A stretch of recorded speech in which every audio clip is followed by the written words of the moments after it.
Welcome, everyone. My name is Nate, and we got Robbie T here with us today. I'm going to give us a chance to get things started and get some people rolling in.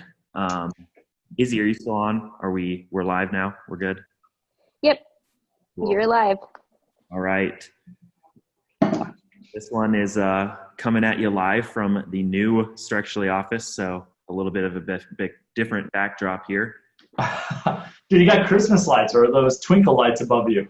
Like the Edison lights, but if you'll notice, about half of them are out. So, Gotta get that ladder.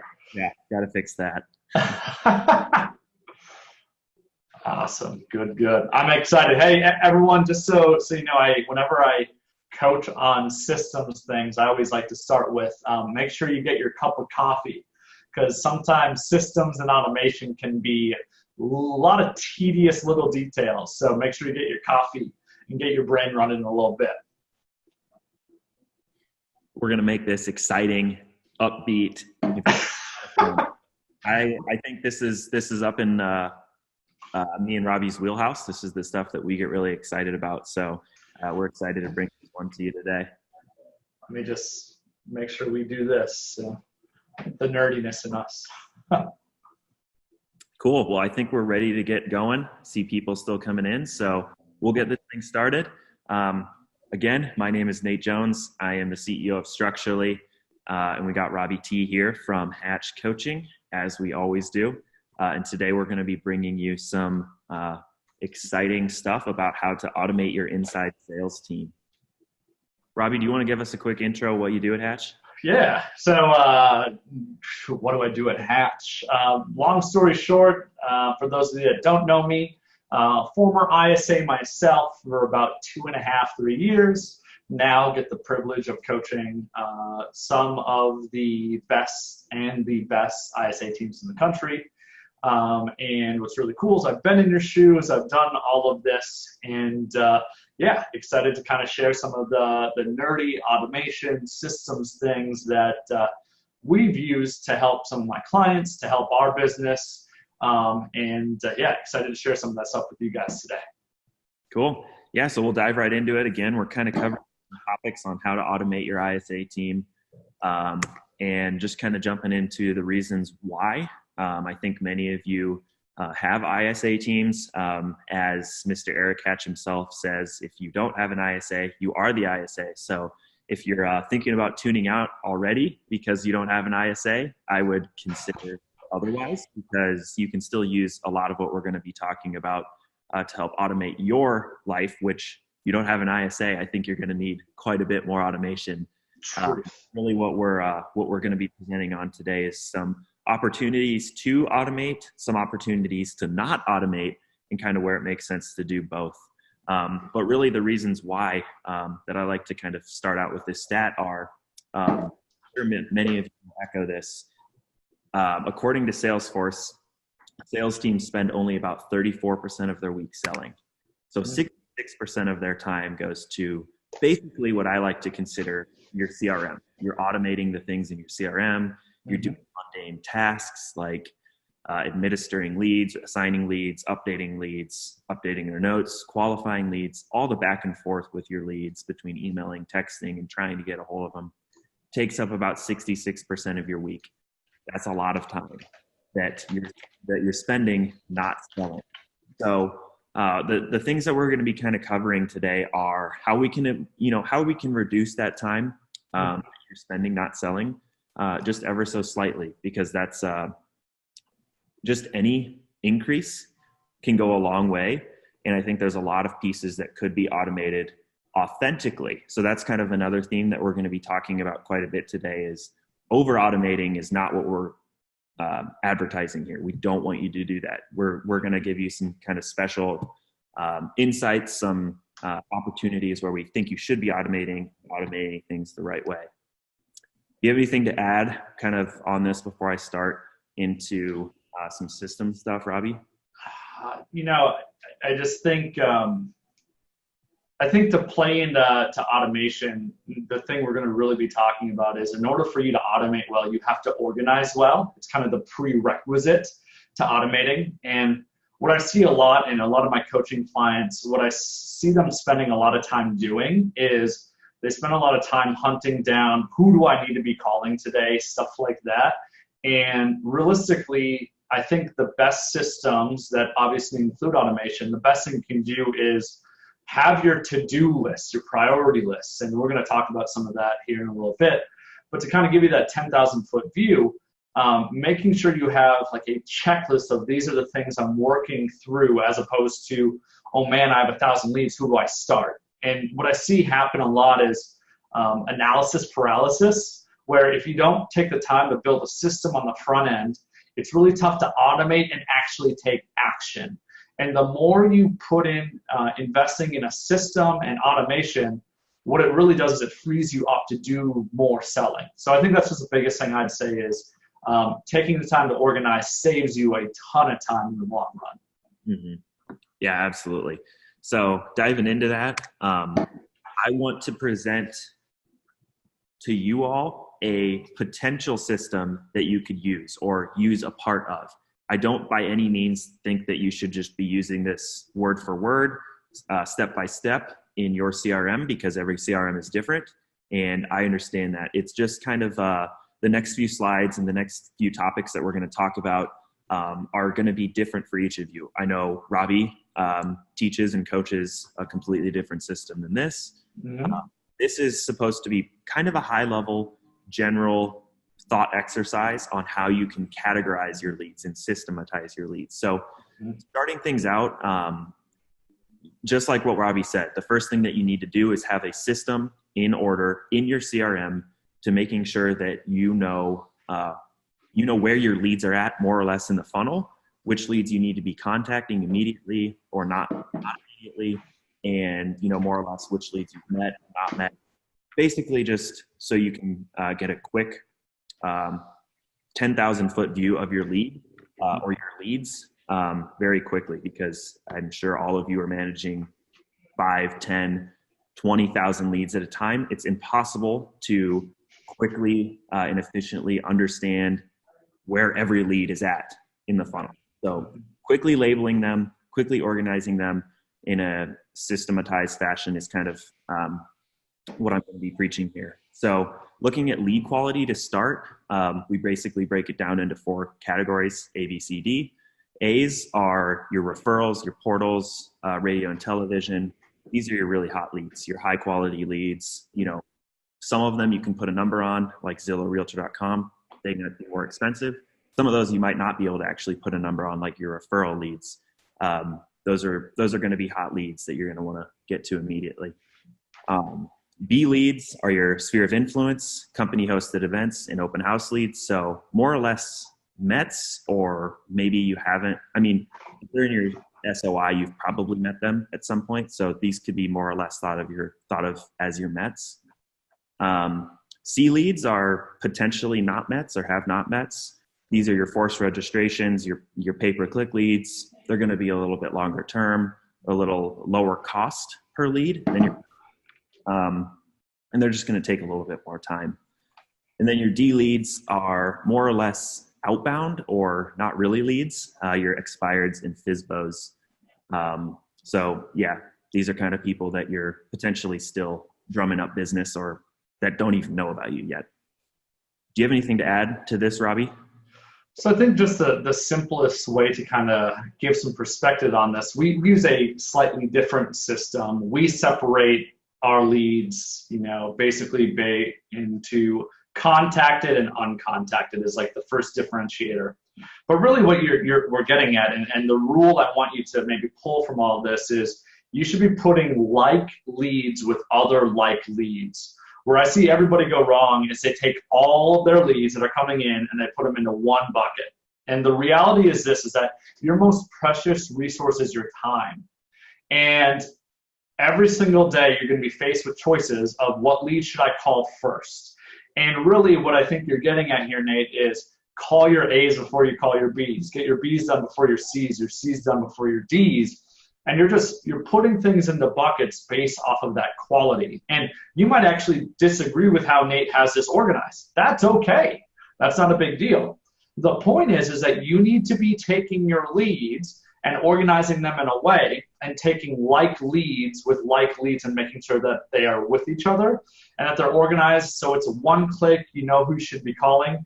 And in this case, of course, if I only had, let's say I had a half hour to put this all into practice, if I only had a half hour where I could make calls, I think we could all agree it makes more sense to call that Zillow lead before we make another pass through that pay-per-click lead. And that just simply comes down to those leads are more expensive, they convert at a higher level. So we need to put our energy into those first. It's not to say we're ignoring the PPC leads, but what it is saying is they're a lower priority. So you're segmenting it so you can really allocate your time every single day and just simplifying a system for it. Yeah, absolutely. And just giving you a head start into what the next categorization is for your leads. I think, Robbie, you mentioned something, I think at your summit, but for those of you who weren't at the Hatch Summit, it was really interesting. Not only does a system like this help you prioritize your leads for which ones to call first or reach out to first, but as you know, everyone in sales, you're going to have tasks and reminders that expire. They're going to be overdue. I'm sure everyone listening has hundreds of overdue tasks. Hopefully not, but they do. I'll narc on them for them. What this also helps you do is understand, okay, so I have 100 overdue tasks. Which ones really need me immediately? And which ones can be overdue for a little bit longer? And that's where this, hopefully, you can sort your CRM by that. But you really don't want your 1A tasks or your really high priority referral or SOI leads to be sitting there with an overdue task for weeks at a time because you're sitting there calling your C leads, your PPC leads who are a year out. It just doesn't make sense. True. So really understanding, your lists. Not only do you want to actually, go through and start to apply labels like these in your CRM, or to build out lists that you can just kind of click into, view, call them, and then also manage your tasks appropriately in your CRM. Yeah. So moving on to lead categorization, I'll go through this briefly because I think you guys are understanding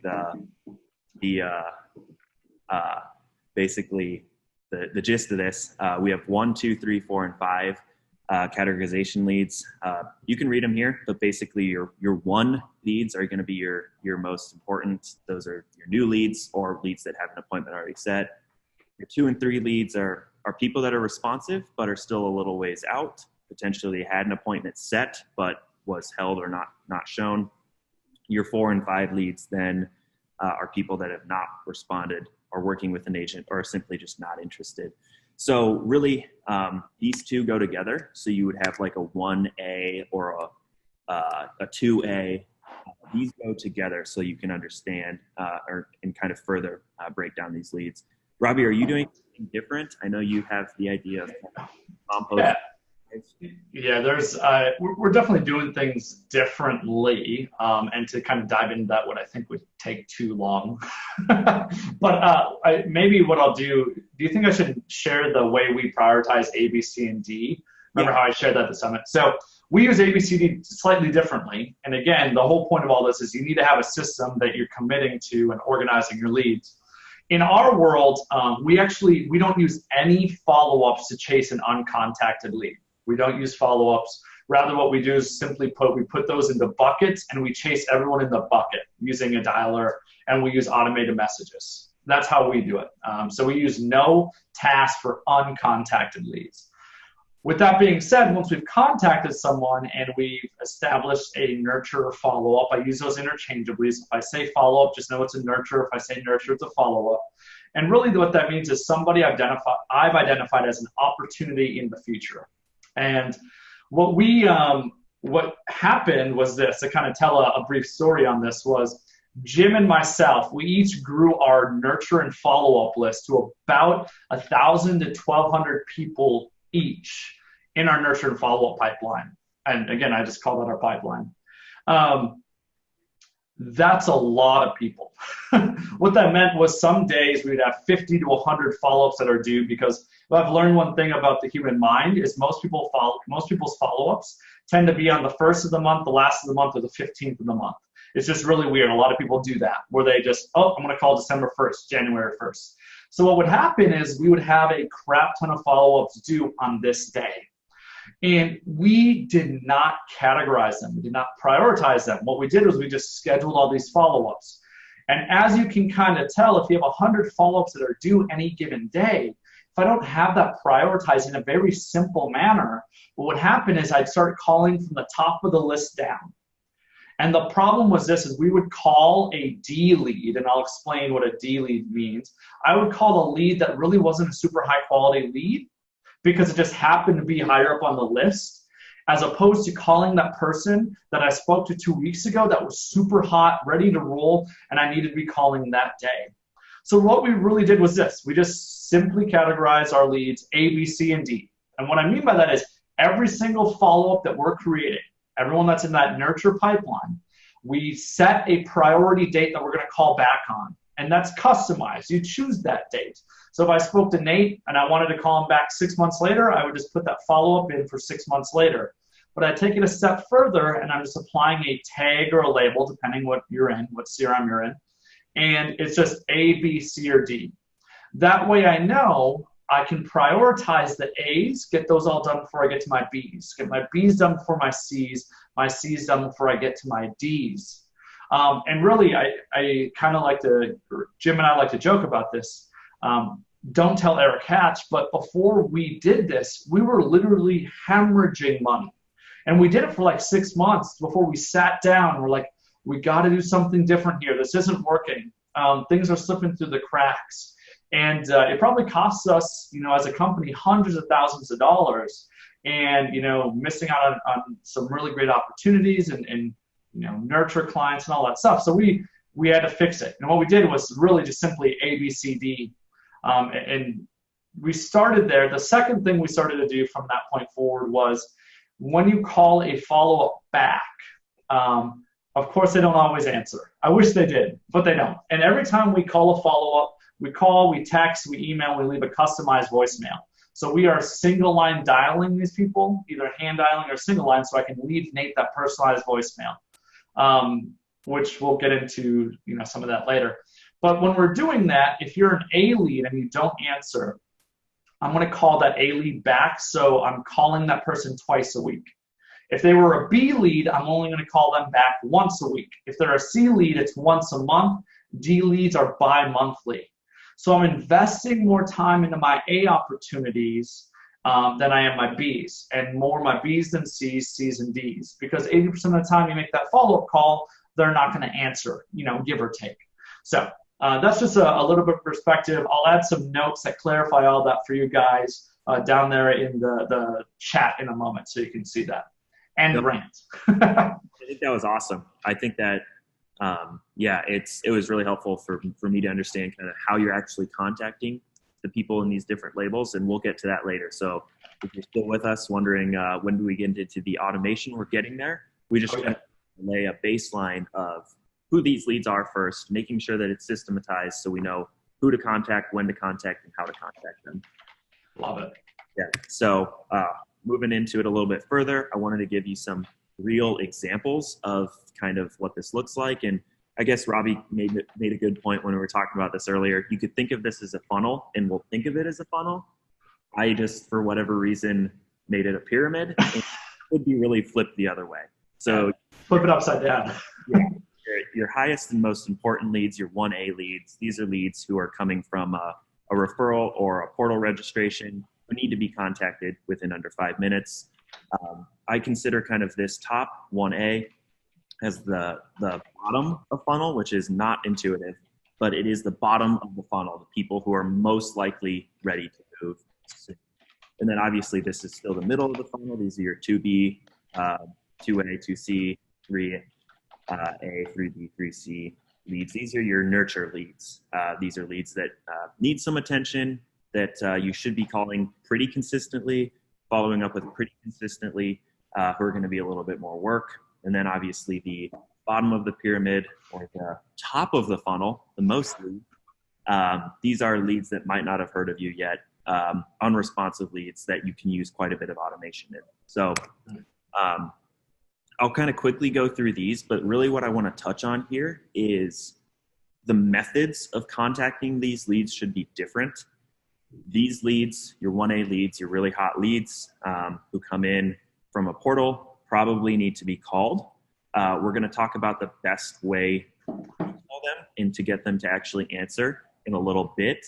But we still recommend that you do try and call these leads. You can and should use other services like texting, email, and maybe some other sort of messaging service to really break through the noise, because they're most likely getting pounded by other realtors in the area. So you want to make sure that you break out to them. Do you have anything to add, Robbie, on how you're kind of contacting these really hot leads? Yeah, no, I completely agree. Lead comes in, and we're going to talk about it a little bit later, how dials are dying. And really, when we say that, we're saying you need to diversify what you're doing. If you're just dialing, you're going to be in a world of hurt. But we still call leads, and if you're especially calling within that first 5 minutes, your contact rate is going to be much higher than if it's going to be later. So I agree 100%. And really, it's that first stuff you do should be as customized as possible, especially for higher quality opportunities. Yeah, absolutely. And then moving into the middle of the funnel, you should be still calling them consistently. I think over time, if you're consistently calling a lead who's not picking up the phone, obviously there's a lot of opportunity for automating the messaging, text messaging, or email. Mm-hmm. But I think Robbie's going to talk a little bit about how he has found some success breaking through the noise to getting these potentially unresponsive leads or nurture leads to actually reply, and hopefully reply with an actionable next step. But this is a good opportunity for some automation in the right regards. Mm-hmm. And then the bottom of the funnel, these are your people who have just really not responded at all, and potentially outbound as well. So outbound is obviously kind of a different story.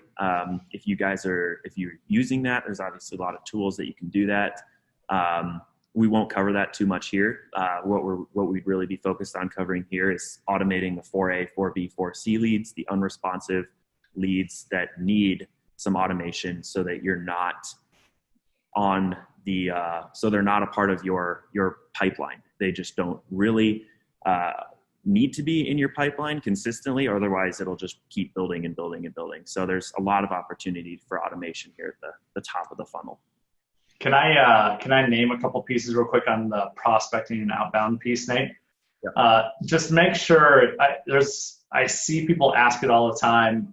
Can I take like an expired list and put it in structurally and run those through structurally? Or and we're going to talk about our messaging plans. People will ask, can I take that? Can I take a FSBO list and go and put it on this automation?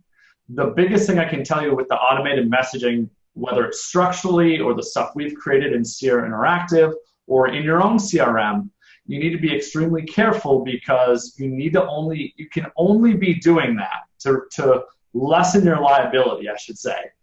You need to be doing it to people that have explicitly opted in. And a FSBO lead, a circle prospecting lead, an expired cancel, they haven't opted in. So if you were to take them and go put them into structurally, or go put them on automated plans, you are opening yourself up for major, major, major liability, where the penalties are monstrous for every single message you're sending. So realistically, you can't automate the texting portion regarding this much at all. So just want to make sure that is very clear to keep you out of trouble as best we can. Absolutely. Yep. That's a good point to add. Yeah. So kind of moving on here. Really what we wanted to get into is kind of the meat of automating the process. Now that we kind of know who to contact, when to contact them, hopefully, it's more so how to contact them. This is a process that is tedious for everyone involved. It's for you as the ISA, the agent, the lead manager who's building this process out. It's tedious for the lead, who has to go through a number of different hoops to get to talk to an agent. There's a lot of opportunity to automate a lot of these steps. And if someone listening thinks that this diagram is either too small or too big, please jump in and let us know if there's a step missing. But this is kind of what we've gathered in terms of a pretty generic process. So a lead lands on a website, fill out a form, they go to your CRM, get some emails, some autoresponders. You somehow get a hold of them if they're qualified or not qualified, or try and qualify them, maybe schedule a call, and then hopefully maybe talk to an agent. There's a lot of opportunity to automate these processes, and it's really important to make sure that your automation is authentic. So I hope that that's a recurring theme that you take away from is all of the automation that we're preaching on better be authentic. And as I said kind of at the very beginning, those like 1A leads, 1B leads, those really hot leads, it doesn't make a lot of sense to use automation on them. You want the single line dialer, the hand dialing, the very customized one-to-one relationship are where you want to start. If those leads still become unresponsive, don't pick up what you're putting down at all, then you can kind of move them into some more and more automation throughout the funnel as they become lower and lower in quality leads over time. So that's one thing that I hope you do take away, is that just don't automate everything. Please don't automate the right things, and then automate them the right way. Mm-hmm. So I think if looking at this diagram, there's some opportunities to automate in terms of the autoresponder or the nurturing email. Robbie, do you kind of want to pick up what you guys are doing in terms of the autoresponder and drip campaign aspect of it?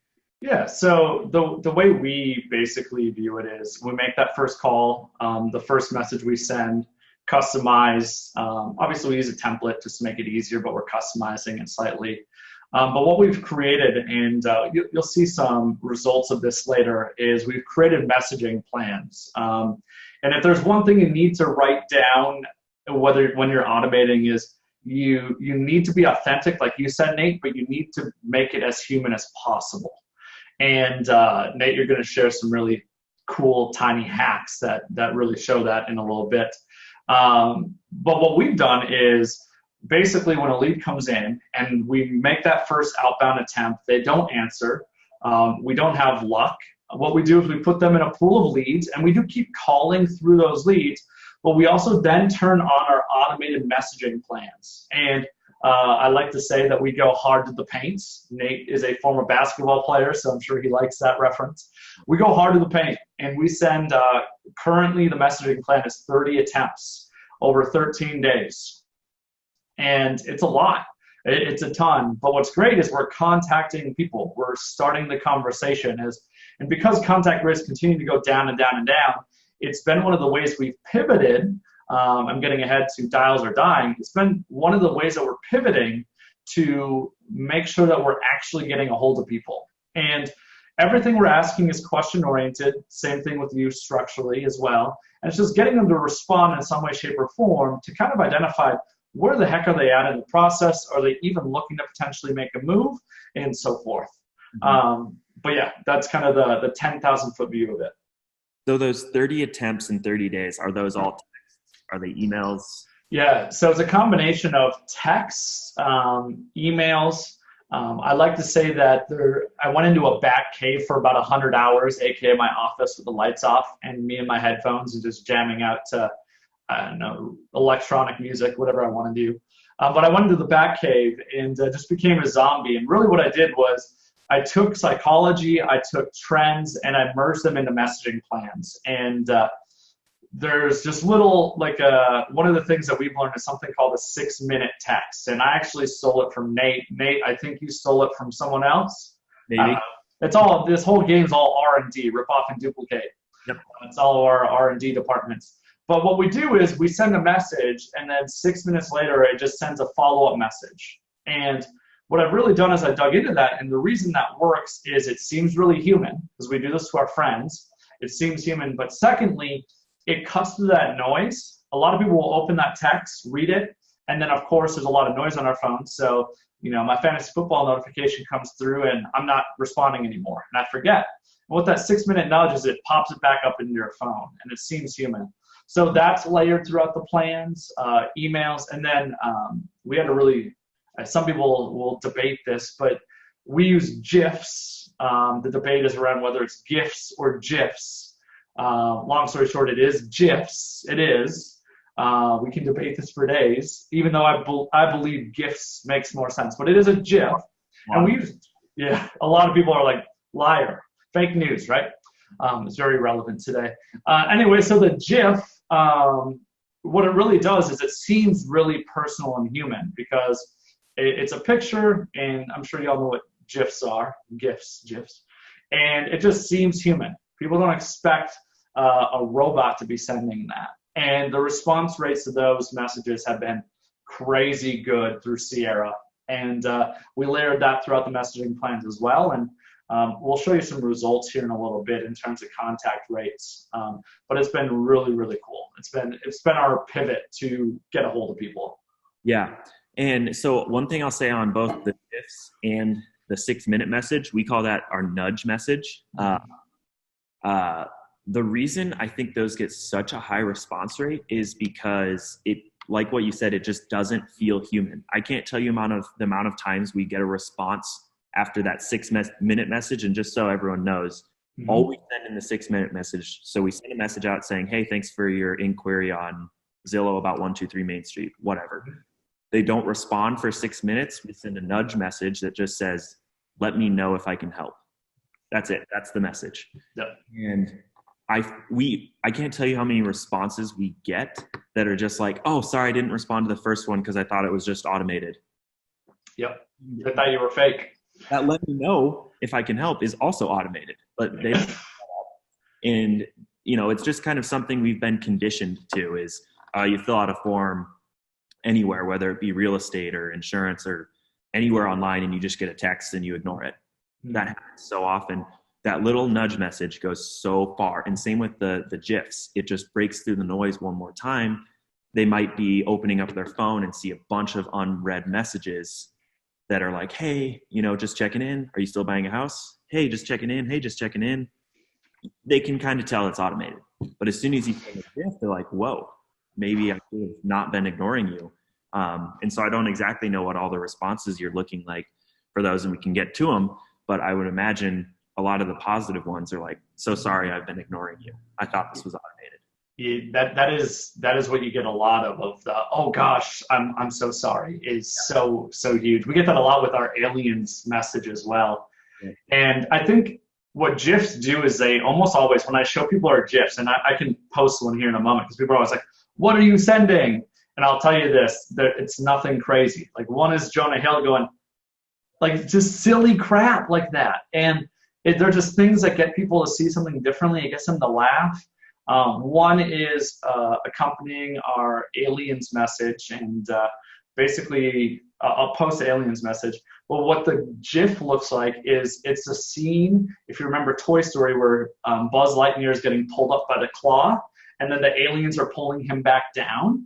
And so it relates to the message, and it's funny. And it's just sending stuff like that cuts through the noise. It seems extremely human in an age where everybody thinks they're getting automated. And the funny thing is, it is automated. But we've done our best to intentionally make it seem less automated. Yeah. No, that's awesome. And then one last thing I want to ask you on this too.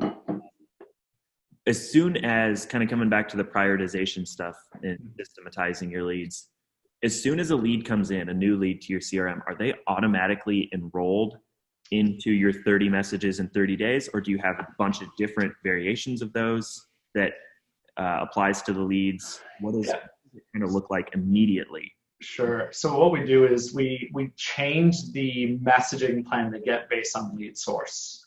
So let's assume we call them, they don't answer, which traditionally is almost right away with our ISAs. And then they go on the plan. So let's assume that that's happened. If it's a Zillow lead, they're going to get a different message plan. And really what it is just changing slight things in the beginning of the messaging plan. For example, just referencing, hey, we just got your inquiry through Zillow, saying something like that. You're not going to say that with a forced registration lead. So we just have different messaging plans that are slightly altered for different lead sources based off of that logic. But yeah, so and it's just, what's really great, I can't talk enough good things about Sierra Interactive. If you have any questions, let me know, reach out to me. But they have routing rules that make this extremely easy. And what it does is it tries calling my ISAs, and then what it, basically triggers it, and then it's all based off lead source. So it makes it like that. So we're even automating it to the next level. Not every CRM has really good routing rules, hence our prior CRM, I won't name the name, but Sierra has really high level routing rules that makes that possible. Mm-hmm. Yeah, and that's something that we do too. Our initial messages change slightly based on the source, and I do think that's really important.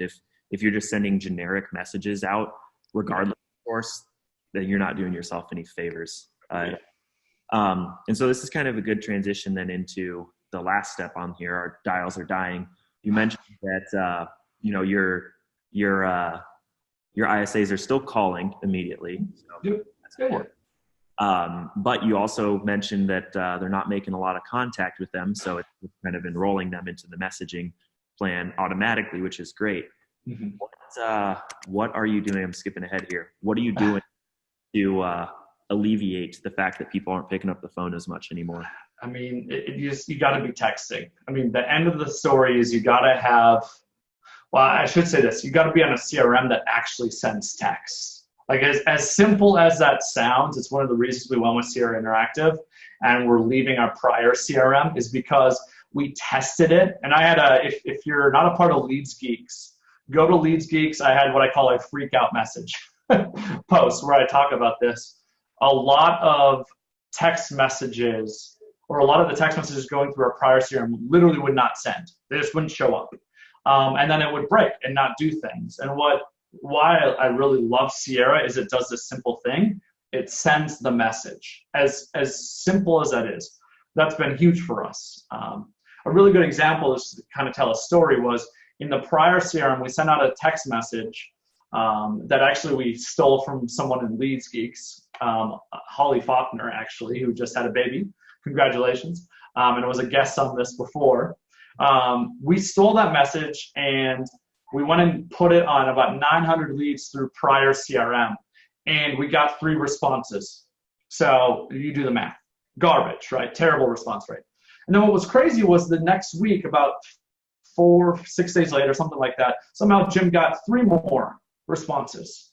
And Nate, you and I can both talk about this. If they don't respond in the first 24 hours, unless you send another nudge, it ain't going to happen. They're not going to respond because they're going to forget about it. That's just how our brains work, right? So we're like, okay, so what we just learned was prior CRM is saying it's sending the messages, but it's actually sending some, throttling it, and then sending some more later. And when we pointed this out, they basically said it's our fault, and when it wasn't, whatever. We took that same message, and from what other people in Leads Geeks have said, the response rate should be about 10%, which would be 90 people. Again, we got 6 at 2 different times. And we were paying more for this other CRM compared to this one. So you got to have a CRM product that actually works. And go and test it. Don't just, take my word for it. Go and test your CRM. Put yourself on the campaign. Don't just blindly trust that your CRM is doing what it's saying it's doing. Watch it, look at it, and make sure it's actually doing what it says it does. So we did that. That was what I went on a headhunt for, was trying to find that CRM that could do that. We beta tested it.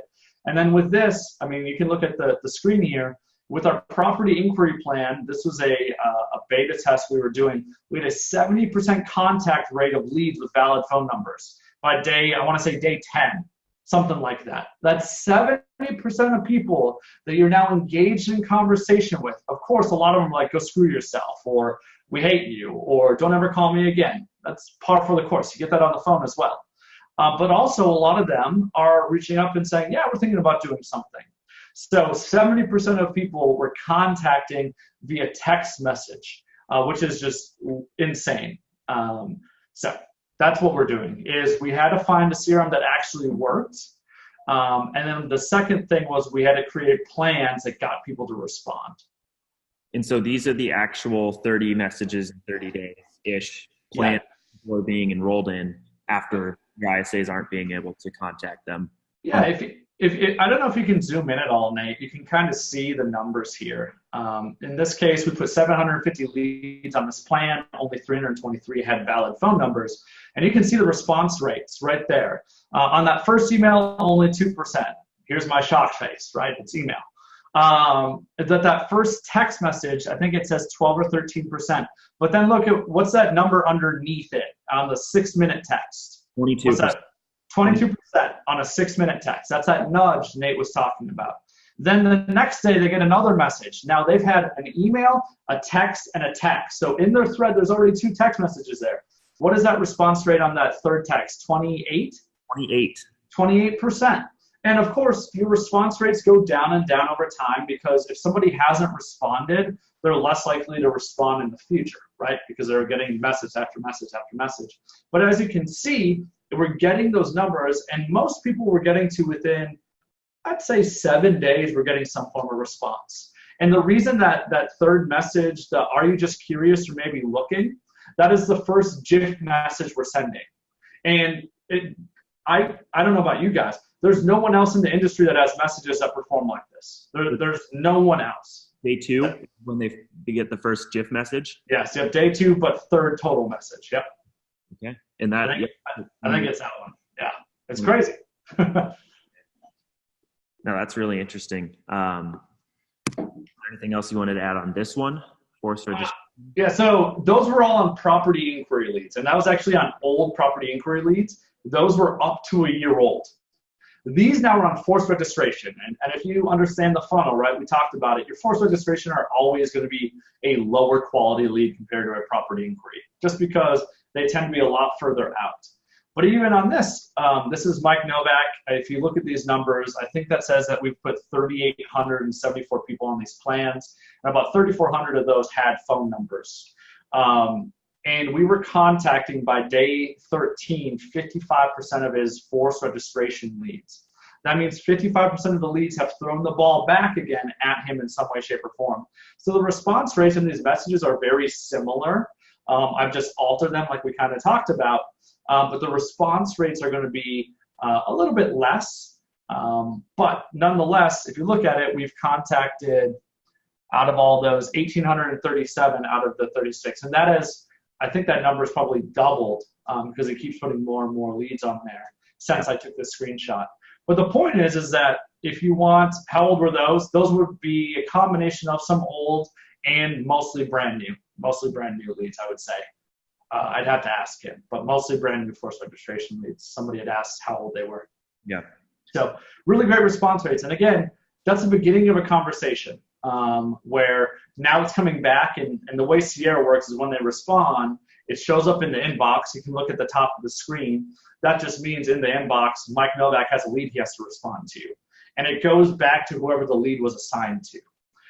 Is just the simple way it works. And then it's on us as the humans who actually start responding, which is a pro because in some respects, because they're human, they can relate to it, they have that local knowledge. The con is sometimes they don't respond. Yeah. They don't do anything with it. And there's nothing more frustrating than having messaging plans generate responses and then it just going into lead purgatory and sitting there. Yeah. And if you do get a great ISA who is doing their job and responding to these leads the ball back, yep. That's great. But I'm sure your ISAs, Robbie, can speak to this pretty religiously. These texting conversations, which is where you're seeing most of the contact, take a long time. Oh gosh, to qualify them. So if we go like all the way back to here, like we're finally in the "Are you qualified?" stage. But this one can often take weeks. Oh yeah, it can. Yeah, the pain point I'm telling everyone is your response rates are really great. You're probably going to contact more people than you've ever contacted when you take this approach. But the way you get information is going to be at a snail's pace compared to talking on the phone. In 10 minutes, I can learn everything about a lead on the phone. And with text messaging, like you said, it might take weeks, a full week of back and forth, back and forth, back and forth. And you got to have a system for that, by the way, if you're doing it manually. And that's what we've created is basically we put people on a label and it nudges you every day to look at that person to make sure you didn't forget. Because if they forget to text you back, they don't care. The lead doesn't care. They don't lose anything. If we forget to reignite that conversation and nudge them again, we miss out on an opportunity. So you got to make sure you're you're creating a system to nudge yourself to not let people slip through the cracks. Like that is going to be the biggest thing that's going to separate people that actually play this next game well as this lead conversion game evolves is you got to have a system for it. And just that little nugget of we're making sure to check in on these people that we're having active text conversations with. Because if you think you're just going to remember to do it, hell no, it ain't going to happen. I'm sorry, you're not that smart. Your brain forgets things, and they're going to forget to text you back. So make sure you're systemizing that. Yeah, absolutely. And good segue into what's next is if you don't want to respond for your ISAs, this is where AI, artificial intelligence, something we do at Structurally, can play a role. So Robbie kind of talked about, we're finally into qualifying the lead. We've got the lead to respond. The ball's in our court, and it takes a long time to get that information that we need from the lead versus answering the phone, which we kind of have determined is happening quite a bit less. Less and less. So, one thing again that we'll kind of preach here is really authentic automation. So just understanding kind of where we're at in the funnel. A lead's now responded. They've made it to your CRM. They've thrown the ball back. And now AI, in this case Structurally, can actually have that qualifying conversation with them. What that means is not just a bot is having the conversation, not just whatever. Are you thinking about making a move in the next year? What's your time frame?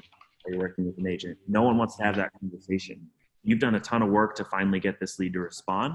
The last thing you want to do is throw them off in not having a quality conversation.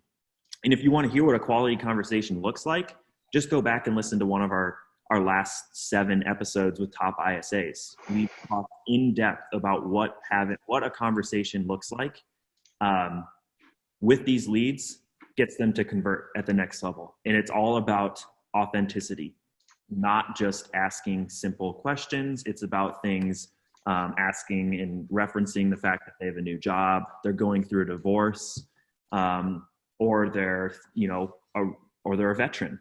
Those things go. I don't need to talk about how building rapport is important to converting them. Everyone knows that.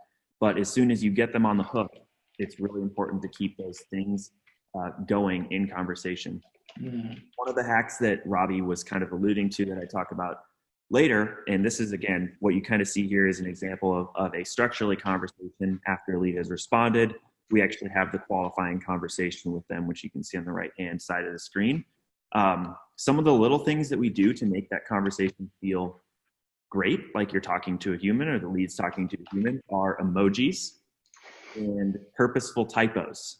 So you can even do this manually too. If you're not using emojis, if you're not using gifs, do it immediately. Yes. Otherwise, your leads think that you're talking or they're talking to a computer, when in reality, it's actually you. So have a little bit of personality, have some emojis, use typos. I don't know, try it out. Maybe misspell the word "the" and correct yourself. Just see what 100%. We do it quite a bit, and it helps our engagement. We don't do it all the time because we don't want to look like complete idiots, but we do it just the right amount that it makes it feel personal. Mm-hmm. So a lot of these things go a long ways to keeping the conversation upbeat, personable, and keeping the engagement rate fluid so that we can actually move the lead to a next step. And Robbie, one last thing I kind of want to cover too. What is the next step after you've qualified them? Because I assume you're kind of trying to get them to a call, but are you ever skipping that step and just like going straight to it? It's evolved. I would say about 6 months ago to even a year ago, our status quo was let's get on the phone with them. And one thing we're actually trying, and this is new, I don't know if it's going to work or not, but when you're mid-text conversation, just giving that person a call and calling them at that moment because you know that they're at their phone, they're texting, and seeing if they answer. Could completely flop. We're going to give it a shot. I'll come back with the results, at a later point in time. But right now, it used to, or I should say 6 months ago, it was let's arrange a call to get on the phone. I do think people are becoming more and more comfortable to making commitments via text message and sharing more and more information. The reality is the reason we want to get more information is that way we can vet that person better. That way we can make a more educated decision on how can we best help this person. Is it someone that we can actually do something with? That way we don't waste our time and theirs. But with texting, albeit a longer process, you can learn those things via conversations. So I would say it's hybriding, where sometimes we're hopping on the phone with some people, and then sometimes we're booking an appointment via text message. That is starting to happen. We used to say no chance, and now we're seeing it happen more often as people are becoming more and more accustomed to it. Interesting. Cool. So I want to keep things moving. I don't have access to the chat or anything. So if I'm missing out, I'm hopefully Izzy and Robbie are taking those. Is there somewhere where people can kind of take a look at these 30 messages in 30 days? Yes. So if you want, just shoot me a Facebook message.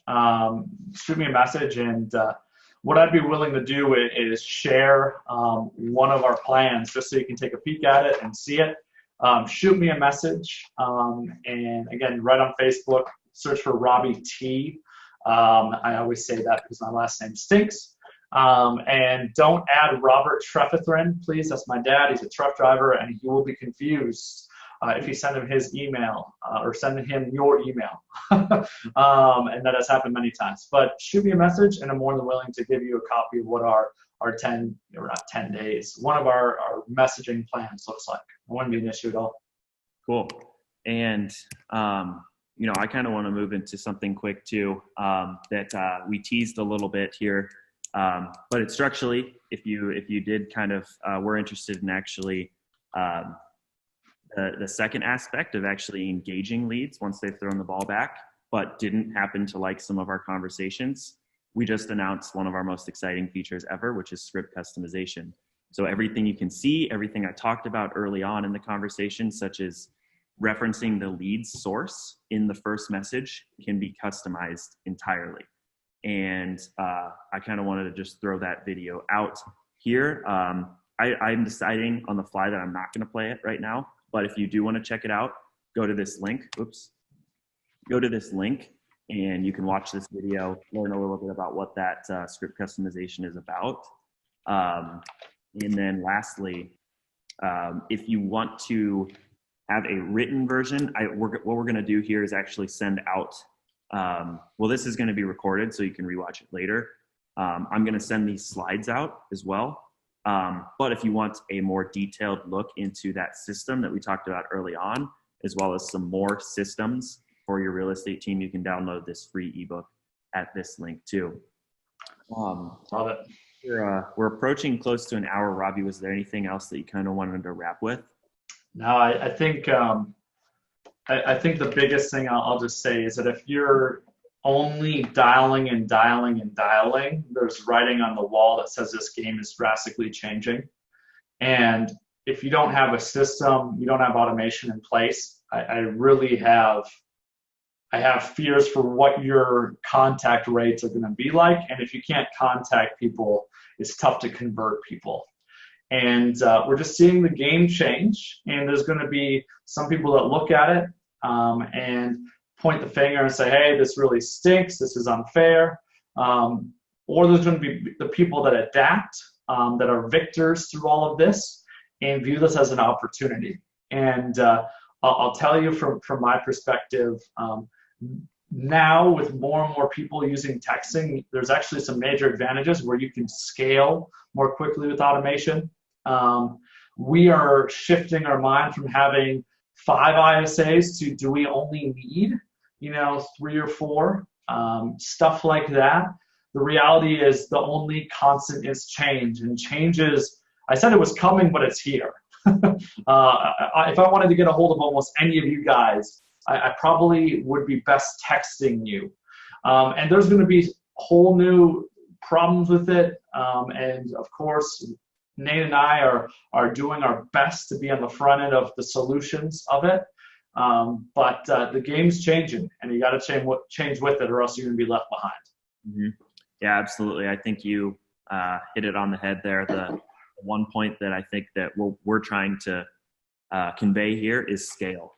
All of these things help you scale. I think that everyone is really killing it with outbound calling FISBOs and expireds. It's exhausting. You need a lot of manpower. You need people with really thick skin who can make hundreds of dials a day. It's more or less inefficient unless you're really good at it. Mm-hmm. So figuring out those ways, to scale your texting, to get more conversions, to allowing your ISAs to spend more real legitimate time on the phone, which, coming back to the slide we started with, is 66% of your ISAs or your week is spent not selling. We want to bump that up as much as possible. And that's really what scaling means, in my opinion, in terms of sales. And hopefully we gave you some actionable insights to doing that. Can I give one more piece, Nate, just for perspective on this? When I look at, I wrote a blog post a while back about the day in the life of an ISA, and it used to be just dials.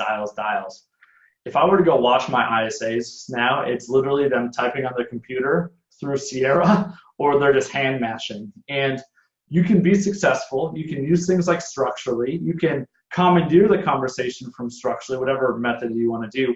But the game's just changing to mashing those buttons instead of mashing those dials. Mm. And if I walk into my office, that is what we're seeing, is I get to see that firsthand. And the game's just changing. So yeah. No, that's awesome. I think we'll wrap with that. Our next series, so this is again a 3-part series on automation in real estate, specifically kind of your ISA team, but generally your team, will be in about a month. We're still trying to determine exactly what that topic will be.